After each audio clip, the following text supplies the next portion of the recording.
China. The question you want to ask yourself is, what is China likely to do if China continues to grow more and more powerful economically? Well, my argument is that what they're going to do is they're going to translate that economic might into military might, and they're going to try and create what is by far the most powerful state in Asia, in East Asia to start with. And my argument, as I often tell people, is that the Chinese would be crazy not to do that. If you talk to your average Chinese person, you say, you have two choices. One is you can have a situation where China is 10 times more powerful than Japan, or you can have a situation where Japan is 10 times more powerful than China. Which one do you choose? Do you think it matters? The Chinese will laugh at you. The Chinese understand full well that they better be 10 times more powerful than Japan. And nothing could be worse than having a situation where Japan is 10 times more powerful than China. They remember what happened when China was weak between roughly 1850 and 1950. They refer to it as the century of national humiliation. It's the centerpiece of their nationalism today. Just go home and Google century of national humiliation if you have any doubts about it. The Chinese understand full well what happens when you're weak in international politics. Countries like the United States and countries like Japan, when they're more powerful than you, push you around.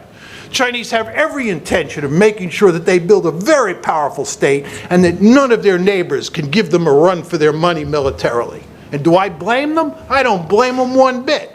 If I were the national security advisor in Beijing, I'd be saying, let's build as much military capability as we can.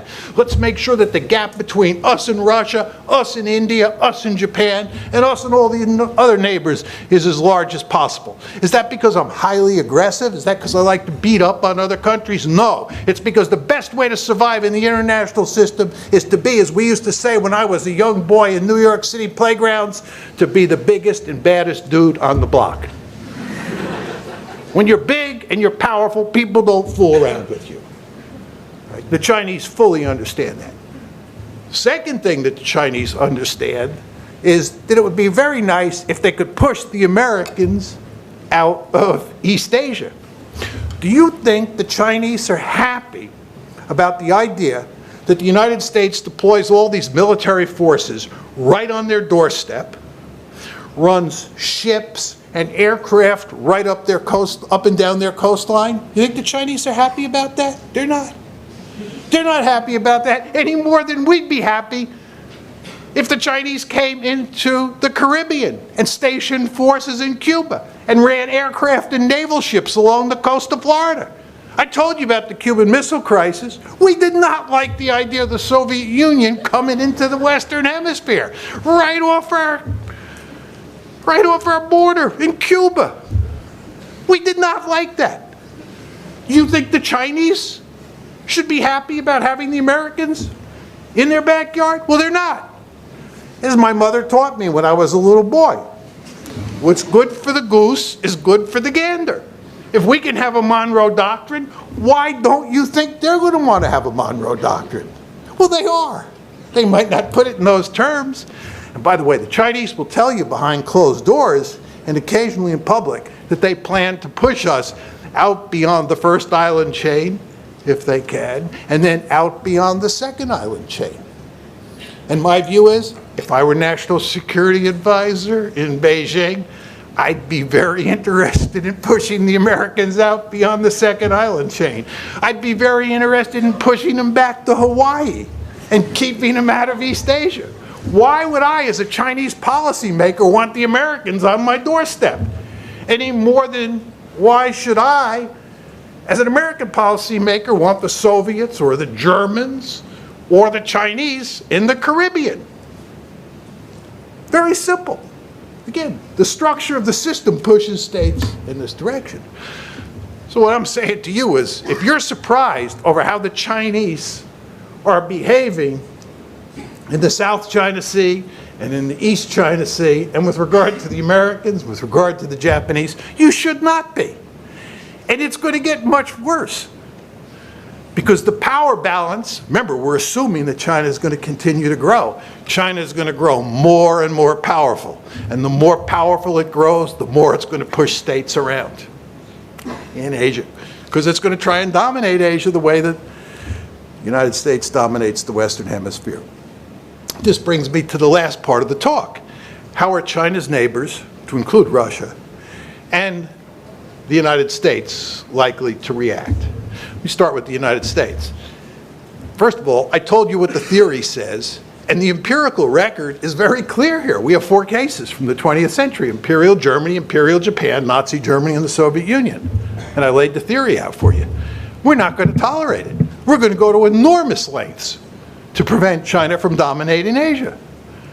This is what the pivot to Asia is all about. You remember when Hillary Clinton was Secretary of State in 2011, and she announced the pivot to Asia.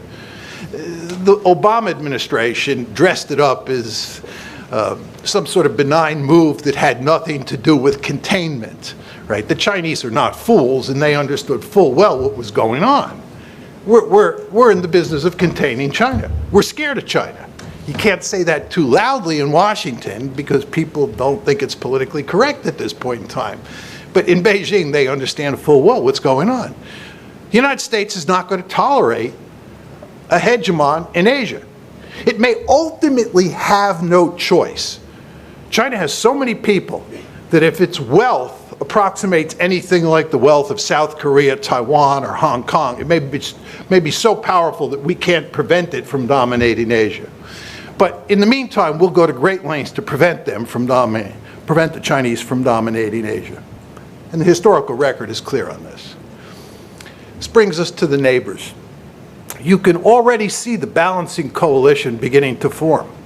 India, Japan, Vietnam, South Korea, Singapore. You're going to have a balancing coalition. And I believe, and I'll talk a bit more about this in a second, it will ultimately include the Russians. And it'll be a balancing coalition designed to help contain China, much the way we put together a balancing coalition in the Cold War to contain the Soviet Union. And the fact of the matter is that China's neighbors are more scared of China than they are of the United States, because the United States is 6,000 miles away across the Pacific Ocean. The United States is not a threat to conquer any territory in East Asia. China is a threat to its neighbors because it lives right next door. So you'll get a balancing coalition. For anybody who has any doubts about this or wants to read and think more about it, just go home and Google India-Japan strategic relations. India-Japan strategic relations. You'll be amazed at the number of sites that come up, because this is a hot topic these days. The Indians and the Japanese are scared of a rising China, as they should be. And they are thinking about different ways to contain the Chinese. Let me just say a few words about the Russians. I don't want to get into the subject of the Ukraine crisis, but I believe that American policy towards Russia today is remarkably foolish for a variety of reasons. But one of the principal reasons is that we have, in effect, driven the Russians into the arms of the Chinese. The United States is facing a potential peer competitor in East Asia. For a great power like the United States, there is no possible threat that is more worrisome than a potential peer competitor. There is nothing out there that should scare us as much as the rise of China. And for purposes of containing China, we're going to need all the help we can get. And that means we're going to need help from the Russians. The idea that we're pursuing a policy that is driving the Russians into the arms of the Chinese is idiotic. It's just hard to believe that we're doing it. I believe, however, that with the passage of time, the United States will come to its senses, and relations between China and Russia will deteriorate to the point where the Russians and the Chinese will become allies. And I think the Russians will ultimately become part of that balancing coalition against China. I certainly hope that's the case. That's what a structural realist theory would say. But as you know, structural realist theories, like all theories, are never perfect, and there are always cases that contradict the theory. This brings me to my final point, and then we can go to Q&A. As you know, I said this is a theoretical exercise, and my analysis is based on my realist theory of international politics. But no theory is perfect. Theories are simplifications of reality. We live in an enormously complicated world. And the reason that we need theories is to make sense of that world. But theories, because they're simplifications of reality, end up leaving certain factors on the cutting room floor. In other words, domestic politics, whether a state is a democracy or not, what its particular culture looks like, matters little in my story. Because again, it's a structural realist story. Domestic politics is left on the cutting room floor. But occasionally, domestic politics matters a great deal. And those are the cases where my theory doesn't work. I like to say that I believe that the best theories in international politics get it right 75% of the time, and they're wrong 25% of the time. Again, I want to be clear here. You need theories to understand the world. Whether you're talking about raising children, running domestic politics, or running international politics. We all need theories to make sense of this complicated world. But what you want to understand is that because theories are simplifications of a complicated reality, they're not always right. So what I'm telling you is that 25% of the time, I believe my theory is wrong. And I believe my theory is pretty good, as theories go, as you would expect, but wrong 25% of the time. Let's just hope that with regard to my predictions regarding the rise of China, that I'm wrong this time, and China can rise peacefully. Thank you.